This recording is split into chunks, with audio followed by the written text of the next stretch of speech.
तो hello guys, welcome back. आज हम एक्सप्लेन करने वाले हैं शी हल्क एपिसोड 6 को। जैसा कि हम अभी तक देख चुके हैं कि शी हल्क ने टाटियाना से केस जीत लिया है। अब शी हल्क ऑफिशियली नाम जेन का है। और वीडियो में आगे बढ़ने से पहले वीडियो को लाइक कर दो, क्योंकि एंड में तुम लोग करते नहीं हो यार। तो वीडियो की शुरुआत होती है एक बॉक्स से, जो कि जेन को भेजा गया है उसकी स्कूल फ्रेंड लुलू ने। और उस बॉक्स को खोलने के बाद जेन को पता चलता है कि वो बॉक्स एक इनविटेशन कार्ड है। दरअसल लुलू ने जेन को अपनी शादी में एज अ ब्राइड्समेड बुलाया है। यहाँ पर हम निक्की को काफी जेलस देखते हैं, क्योंकि वो जेन की बेस्ट फ्रेंड है। और यहाँ पर लुलू की वजह से निक्की थोड़ा अनसिक्योर फील कर रही थी, और निक्की तो जेन को शादी में जाने से मना करती है। अब क्योंकि जेन ने अपने लिए एक नया ड्रेस बनवा लिया है डिजाइनर लुक से कहके, तो उसे भी उस नए ड्रेस को ट्राई करने का मौका चाहिए था। तो वो शादी में अपने नए कॉस्ट्यूम को ट्राई करना चाहती थी, इसलिए बार जेन शी हल्क बनकर शादी के फंक्शन को अटेंड करना चाहती है। यहाँ पर हमको पता चलता है कि जेन का जीनियस कजन चैड भी शादी में डीजे बनने वाला है। और जब निक्की को ये बात पता चलती है जेन और लुलू की काफी दिनों से बात नहीं हो रही है, तो तब जाके निक्की थोड़ा रिलैक्स करती है। निक्की यहाँ पर जेन के जाने के बावजूद भी खुश है, क्योंकि अब वो मिस मैलोरी ब्रुक के साथ एक डाइवोर्स केस पे काम करेगी। जेन हमें यहाँ पे फोर्थ वॉल ब्रेक करके बताती है कि शादियाँ अचानक से ही होती है, और इसीलिए हम सब अचानक से शादी में जा रहे हैं। फिर हम आगे शी हल्क को उसकी नई ड्रेस पहने हुए देखते हैं, जो की डिजाइनर लुक ने बनाई है। और जैसे ही वो शादी में पहुँचती है, तो जेन को शी हल्क के रूप में देखकर लोग उसकी बॉडी और उसके बालों की काफी तारीफें करने लगते हैं। तो यहाँ पर शी हल्क की दोस्त लुलू को लगता है कि शादी तो उसकी है, लेकिन सारी लाइमलाइट तो शी हल्क लेके जा रही है। तो इन सब के बाद लुलू शी हल्क को साइड में ले जाकर उसे समझाती है कि बहन, शादी मेरी है तो सेंटर ऑफ अट्रैक्शन मैं होनी चाहिए, ना कि तुम। तो यहाँ पर शी हल्क समझ जाती है कि लुलू चाहती है कि वो शी हल्क ना बन के रहे और नॉर्मल जेन बन के रहे। ये बात सुनकर जेन को काफी बुरा लगता है, क्योंकि आज उसका शी हल्क बनने का बहुत मन था कि अभी उसके पास एक फ्लेक्सिबल ड्रेस थी जो कि उसके साइज के हिसाब से एडजस्ट हो सकती थी। पर अब उसकी फ्रेंड लुलू के कहने पर वापस से जेन में बदल जाती है। आगे पता चलता है कि एडम, जो कि लुलू का होने वाला हस्बैंड है, और उसके सभी दोस्त पहले ही लड़की की बाकी दोस्तों के साथ पेयर बना चुके हैं। और यहाँ पर लुलू जेन को बताती है कि तुम्हारा पार्टनर जोनाथन बनेगा और वो कल सेरेमनी के वक्त ही आएगा। इधर JLKNS में मिस ब्रुक और निक्की एक सुपर ह्यूमन से मिलती है, जिसका नाम मिस्टर इमॉर्टल होता है। और मिस्टर इमॉर्टल यहाँ पर अपने डाइवोर्स की वजह से आए होते हैं, क्योंकि उन्हें डर होता है कहीं उनकी वाइफ डाइवोर्स में उनसे सारा पैसा ना ले ले। यहाँ पर मिस्टर इमॉर्टल उन लोगों को बताते हैं कि वो एक अच्छे इंसान है, जिन्होंने कभी भी अपनी वाइफ का दिल नहीं दुखाया और न ही कभी अपनी वाइफ से कोई लड़ाई की। लेकिन दिल तो आखिर शीशे का होता है, वक्त आने पे टूट ही जाता है। वैसे ये बंदा सनकी होता है, क्योंकि जब इसका झगड़ा अपनी वाइफ के साथ होता है, तो ये एक रोड पे आने वाले ट्रक के सामने आकर मरने की कोशिश करता है। जिसके बाद उसकी वाइफ समझती है कि उसका पति मारा गया। लेकिन यहाँ पर मिस्टर इमॉर्टल अपने नाम की तरह ही इमॉर्टल होता है, जो कि मरता नहीं है। तो वो दोबारा से जिंदा होकर दूसरी में अपनी आईडी बनाकर दोबारा से शादी कर लेता है, और इमोशनल अत्याचार होने पर सेम चीजें ये फिर से रिपीट करता है। और ये सब सुनकर मिस ब्रुक और निक्की दोनों ही इमॉर्टल पर भड़क जाती है, क्योंकि यहाँ पर वो अपनी वाइफ से बात करके अपने झगड़े को खत्म नहीं करता, बल्कि वो खुद की जान लेकर अपनी वाइफ को अकेला छोड़ जाता है और फिर से नई शादी कर लेता है। और यहाँ पर मिस्टर इमॉर्टल को अपनी शादी खत्म करने का ये सबसे आसान तरीका लगता है कि दुनिया की नजरों में मर जाओ, और जाहिर सी बात है मरने के बाद सारी प्रॉब्लम खत्म। और यहाँ पर निक्की और मिस ब्रुक बिना इमॉर्टल की बात सुने से लगातार सुनाना शुरू कर देती हैं। और यहाँ पर मिस्टर इमॉर्टल की बात सुनकर दौड़कर बिल्डिंग का कांच तोड़कर वहाँ से कूद जाता है। और जब ये दोनों नीचे देखती हैं बिल्डिंग से, तो उन्हें पता चलता है कि मिस्टर इमॉर्टल बिल्कुल ठीक है, बिल्कुल अपने नाम की तरफ, वो कहीं से भी कूद जाए मरता नहीं है। और यहाँ पर मिस्टर इमॉर्टल नीचे गिरने के बाद अपनी हैट उठाकर दोनों को टाटा बाय बाय बोल के वहाँ निकल जाते हैं। और निक्की ये सब देख के समझ चुकी थी मिस्टर इमॉर्टल ये सब चीजें कैसे करते। उधर शादी में लुलू की बात जेन से होती है, और वो पूछती है कि तुम अपनी लाइफ में क्या कर रही हो। तो जेन उसे बताने लगती कि वो एक बड़ी सी लॉ फर्म डिवीजन की हेड है, और उसके पास सुपर पावर भी है, और उसके हिसाब से अब बिल्कुल सब कुछ सही चल रहा है, क्योंकि जेन अब बहुत ज्यादा पैसे छाप रही थी।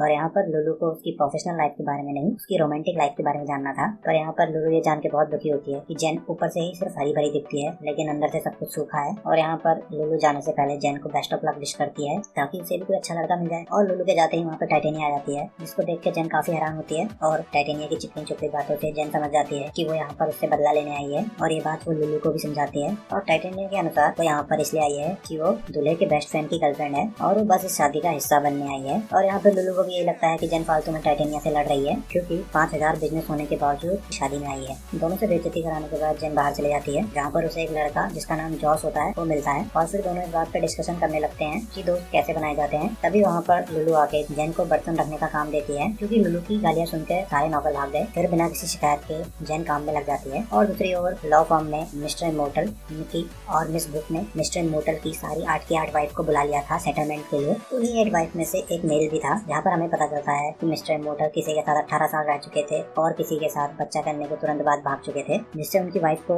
बच्चे का ख्याल अकेले ही रखना पड़ा। ऐसे ही 8 वाइफ्स की 8 अलग अलग कहानियाँ थी। वैसे उन सब लोगों को इंटेलिजेंस नाम की एक वेबसाइट से मिस्टर इमॉर्टल इमॉर्टल के बारे में पता चला उस साइट पर। जब एक वीडियो में मिस्टर इमॉर्टल को मरकर जब वापस से जिंदा होते हुए देखा तो वो सब समझ गई कि इस वीडियो में उनका ही पति मरकर दोबारा से जिंदा हो गया है। तो अब वो सब मिलकर मिस्टर इमॉर्टल से डिवोर्स सेटलमेंट के तौर पर पैसे मांग रहे थे। और यहाँ पर मिस बुक और निकी मिस्टर इमॉर्टल को समझाते हैं कि अगर नकली पहचान बनाने का और धोखा देने का केस उनकी 8 वाइफ ने उन पर कर दिया तो मिस्टर इमॉर्टल डेफिनेटली जेल चले जाएंगे। पर यहाँ पर मिस बुक कहती है कि वो उन्हें सेटलमेंट करके जेल जाने से बचा सकती हैं, लेकिन उसमें मिस्टर इमॉर्टल को बहुत सारे पैसे देने होंगे। और यहाँ पर मिस्टर इमॉर्टल भी पैसे देने के लिए तैयार हो जाते हैं, ये बोलते हुए कि वो 1000 साल में भी औरत को नहीं समझ सकते और दुख की बात तो ये है वो 1000 साल जीने वाले। अब मिस्टर इमॉर्टल यहाँ पर उनके सामने एक ऑफर रखते हैं। उनके पास एप्पल के शेयर है जो उन्होंने 1981 में खरीदे थे। साथ ही उनके पास उनकी पहली पत्नी के गोल्ड भी है जो कि 8 हिस्सों में इक्वली बांटा जाए। और ये सब सुनकर उनमें से कुछ वाइफ भड़क जाती है क्योंकि मिस्टर इमॉर्टल उनमें से किसी के साथ 18 साल रहे थे और इससे उनका बच्चा था।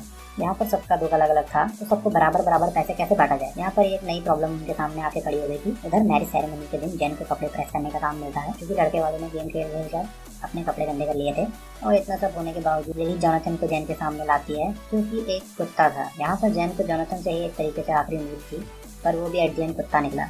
और वहीं दूसरी ओर हम चैट को देखते हैं, मस्त अपना डीजे का काम एंजॉय कर रहा था और बाहर जेन पैसे देकर शादी में खूब शराब पी के डांस कर रही थी। और दूसरी ओर फॉर्म में निक्की मिस्टर इमॉर्टल की वाइफ को उनके दुख के हिसाब से पैसे बांट रही थी, जिसका भी जितना नुकसान हुआ था, जिसने अकेले ही अपने बच्चे को पाला, उन सभी को अच्छे खासे पैसे देके इन सबके साथ मिस्टर इमॉर्टल उनसे 15 सेकंड तक माफी भी मांगेंगे। और इस पर सब लोग तैयार हो गए थे। जाहिर सी बात है जिस आदमी ने लड़ाई के बाद अपनी बीवी से कभी बात ही नहीं की उनसे माफी मांगने भी नहीं आएगी। और यहाँ पर मिस्टर इमॉर्टल के साथ भी ठीक यही चीज होती है, पर वो यहाँ पर एक्सेप्ट करते हैं कि वो उन सभी से बहुत प्यार करते थे। और यहाँ पर सब लोग काफी खुश थे क्योंकि इस केस की at the and happy ending हो रही थी। और दूसरी ओर जेन पार्टी में अपने सड़ू भाई ब्रूस को वॉइस मैसेज भेजती है कि वो बहुत दिनों से उसे कॉल कर रही है लेकिन उसका अभी तक कोई जवाब नहीं आया। जेन यहाँ पर बहुत नशे में होती है, तभी उसके पास जॉस आता है और यहाँ पर फिर दोनों प्यार की बातें करने लगते हैं क्योंकि जेन प्यार में बिलीव तो करती थी पर वो बिना प्यार के ही अपने जीवन में खुश है क्योंकि उसके पास बॉयफ्रेंड की चिक नहीं है फालतू की, और वो फालतू की लड़ाइयों से भी दूर है। उसके पास अच्छी नौकरी, कमाल की ताकत और खूबसूरत बाल भी है, जिससे वो काफी ज्यादा खुश है। पर यहाँ पर जेन की बातों से जॉस और हम सब ये देख पाते हैं कि जेन काफी दुखी है क्योंकि लोगों को बस सीएल पर जॉस उसे समझता है कि वो जेन के रूप में भी काफी खूबसूरत लग रही है। और यहाँ पर जॉस की मीठी बातें सुनकर जेन को भी कुछ होने लगता है। और उसके बाद जेन बाहर जाके बहुत वॉमिट करती है क्योंकि उसने ज्यादा ही शराब पी ली थी। जिस समय वो वॉमिट कर रही होती है उसी समय टाटियाना वहाँ पे आती है और उसको पीछे से आके जोरदार पंच से मारती है जिससे कि जेन बहुत दूर जाके गिरती है। और यहाँ पर टाटियाना जेन की धुलाई करने लग जाती है ताकि वो शियल में बदल जाए, पर जेन यहाँ काफी देर तक शियल ना बनने की कोशिश में लगी रहती है। यहाँ पर जेन काफी नशे में होती है तो जब वो टाइटेनिया पे हमला करती है तो मुंह के बल गिर जाती है।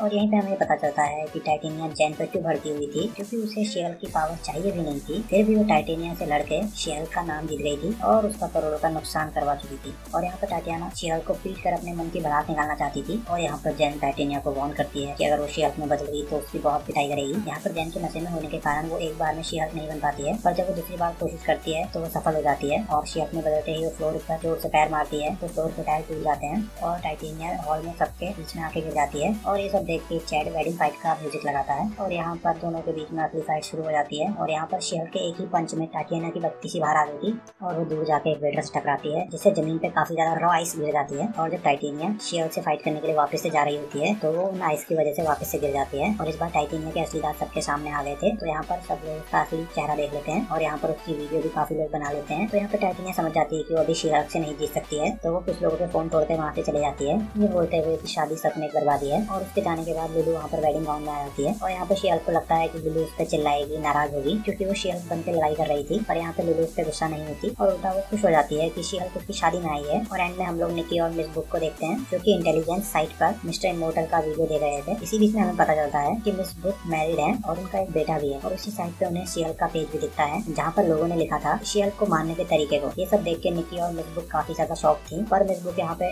निकी को जेन को ये सब बात बताने से रोकती है क्योंकि ये सब बस एक ट्रोलिंग थी। और ये सब चीजें जानकर जेन काफी ज्यादा परेशान हो जाएगी। पर एट द एंड निकी जेन को वॉइस मैसेज में सब कुछ बता देती है कि यहाँ पर शियल उसका कॉल रिसीव नहीं करती है, वो जॉस के साथ डिनर कर रही होती है। और एंड में हम लोग ये देखते हैं कि कुछ लोग शियल पे नजर बनाए हुए हैं और उसी लैब में हम लोग देखते हैं एक साइंटिस्ट उसी नीडल को फेंक देता है जो कि शियल की बॉडी से उसका ब्लड नहीं निकाल पाया था। पर वहाँ पर अब एक नया नीडल तैयार है ताकि वो शियल का ब्लड ले सके। और यहाँ पर यह एपिसोड खत्म हो जाता है और इस एपिसोड में कोई भी एंड क्रेडिट सीन नहीं है और ना ही इस एपिसोड में हमको डेयरडेविल देखने को मिला। तो आज के लिए बस इतना ही। वीडियो अच्छा लगा हो तो लाइक करिए और कमेंट करके अपने ओपिनियन हमें बताइए। अगर आपने पिछले एपिसोड की एक्सप्लेनेशन नहीं देखी है तो आप चैनल पे जाके देख सकते हैं, वहाँ पे मैंने प्लेलिस्ट बना दी है। और ऐसी ही और वीडियो देखने के लिए चैनल को सब्सक्राइब करें। तब तक के लिए टाटा बाय बाय।